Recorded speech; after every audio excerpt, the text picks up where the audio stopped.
Good afternoon, Nompo, and welcome to Cape Town. We are outside the Cape Town police station. Earlier on, Bosa leader Mmusi Maimane went inside the police station to open a case or to lay a criminal complaint. He's going to talk to us, clarify around those matters, and as well as, Nompo, the question that you're asking, who are the people that he's complaining or laying charges against? Mr. Maimane, is it a criminal complaint or a criminal case? What is it? Let's start there. It is ultimately a corruption case, because the section of the law that we are looking at is PRECA, which is the Prevention and Combating of Corrupt Activities Act. In that act, it compels people to say, if you knowingly know of acts of corruption, as is the case as Mr. Ruyter, you must come and report the case. Mr. Godhan has already confirmed that he was the minister who was informed. Therefore, he also knew of acts of corruption, and the law compels him to do so. And as a member of cabinet, I would urge to say Mr. Mantashe and the president should have been sufficiently briefed on this matter. Therefore, the questions are bold. Did the president knew? What actions did he take? So ultimately, when you investigate corruption, we begin with this evidence, and I'm asking the South African police to go investigate further acts of what I would consider treasonous act of keeping the lights out when South Africans are suffering. So the criminal case is against the 4 individuals that you've mentioned. Please clarify. Absolutely, it's an act of corruption in my view.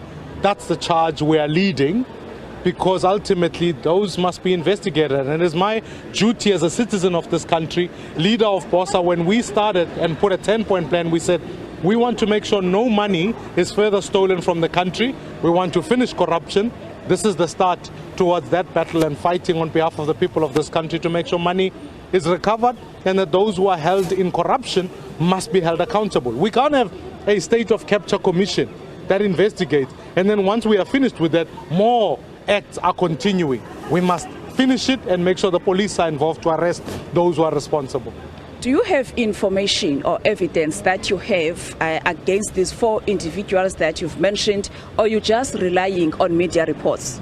Well, more crucially, no one can stand up in public and say I was a witness to murder, and then once asked the question, who are the people who are committing that murder, say, no, I can't say. That's the first thing. So in this instance, Mr. Ruyter has provided evidence.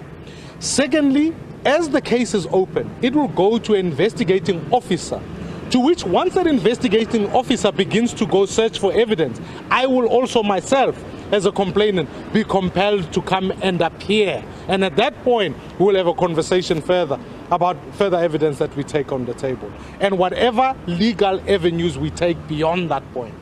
From here, what's happening? You went inside and met the station commander, and then what's the way forward? The matter will be referred to the provincial SABC office, and then from there, National will decide how they go. I will be furnished with a case number for having opened the case, and then after that, I will be consulting our legal action to make sure we pressurize and make sure the police investigate. We can't live in conjecture and rumors. We must go back and get to the facts. Thank you very much for your time.